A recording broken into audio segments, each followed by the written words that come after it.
আজকের অনুষ্ঠানের সংগ্রামী সভাপতি, প্রধান অতিথি, দেশ ঐতিহ্য এবং আমার সামনে উপস্থিত জাতীয়তাবাদী পরিবারের প্রতিটা সূর্য সৈনিককে জানাই আমার প্রাণপ্রিয় সংগঠন শহীদ রাষ্ট্রপতি জিয়া রহমানের রক্ত স্নাত পতাকাবাহী সংগঠন বাংলাদেশ জাতীয়তাবাদী স্বেচ্ছাসেবক দল রাজশাহী মহানগরের পক্ষ থেকে সংগ্রামী সালাম।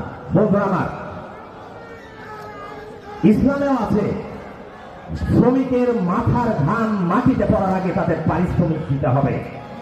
শ্রমিক ছাড়া আমাদের এই কলকারখানা, রাস্তাঘাট, বাড়ি ঘর, কোনো আমরা যে পোশাক পরে আছি সেটিও হয় না। তাই সমাজে তাদের অবদান অনেক বেশি।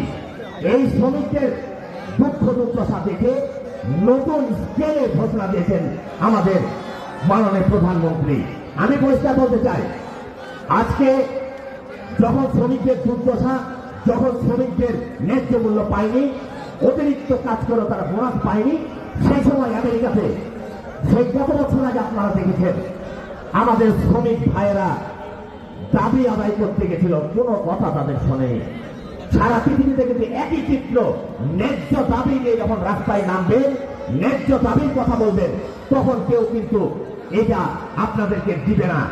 দিতে হলে একমাত্র পন্থা বুকের তাজা রক্ত দিয়ে রাজপথকে রঞ্জিত যেদিন করবেন, সেই দিনই শ্রমিক বলেন আর যে বলেন তাদের অধিকার আদায় হবে। আপনারা দেখেছেন বিগত ফ্যাসিস্ট আমার ভাইয়ের রক্তের উপর দিয়ে ছাত্র দলের, আমাদের যুবদল স্বেচ্ছাসেবক দলের 450 প্রত্যেক নেতা কর্মীর রক্তের উপর দিয়ে এই আন্দোলন, এই সংগ্রাম, এই লড়াই বলে বিপ্লব দলের প্রতিষ্ঠা হয়েছে।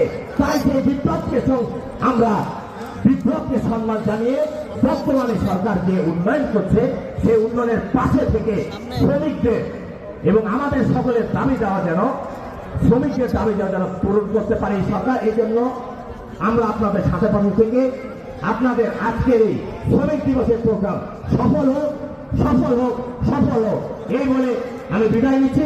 আল্লাহ হাফেজ। বাংলাদেশ জিন্দাবাদ, বাংলাদেশ জাতীয়তাবাদী স্বেচ্ছাসেবক দল জিন্দাবাদ। শহীদ রাষ্ট্রপতি জিয়া রহমান অমর হোক, আমার মা বেগম খালেদা জিয়া অমর হোক, তারেক রহমান জিন্দাবাদ, জিন্দাবাদ, জিন্দাবাদ।